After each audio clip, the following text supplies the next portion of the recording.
Protocol విషయంలో కూడా జరుగుతున్న ఉల్లంఘనలు, మా ఎమ్మెల్యేలకు ఎమ్మెల్సీలకు జరుగుతున్న అగౌరవం, అధికారులు వ్యవహరిస్తున్న తీరు, ప్రభుత్వ నిర్వాహకాన్ని కూడా చాలా వివరంగా గవర్నర్ గారికి చెప్పినాము.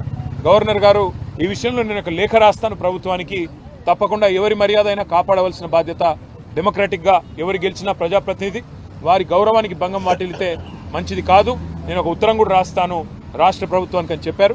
దానికి కూడా వారికి అభినందనలు తెలియజేస్తూ భవిష్యత్తులో ఇలాంటి ఏ సమస్య వచ్చినా తప్పకుండా మీరు నా దగ్గరికి రండి, నాకు అన్ని విషయాలు కూడా మీరు చెప్పండి అని చెప్పి కూడా గవర్నర్ గారు చెప్పారు. కేవలం గవర్నర్ గారితోనే ఆగకుండా భారతదేశంలో ఉండే రాజ్యాంగబద్ధమైన పదవుల్లో ఉండే పెద్దలందరూ ఎవరెవరైతే ఉన్నారో వారిని అందరినీ కూడా కలుస్తాం. కాంగ్రెస్ పార్టీ చేస్తున్న నిర్వాకం, ఒకవైపు రాజ్యాంగం పట్టుకొని రాజ్యాంగాన్ని రక్షిస్తున్నట్టు పోజులు కొడుతూ మరొక వైపు రాజ్యాంగాన్ని తుంగలో దొక్కుతున్న వైనం ఏదైతుందో ఇవన్నీ కూడా అటు అవసరమైతే రాష్ట్రపతి దాకా కూడా పోతాము, వారికి కూడా వివరించి చెప్తాం. ముఖ్యంగా తెలంగాణ యువతకి మీ అందరికీ ఇచ్చే మాట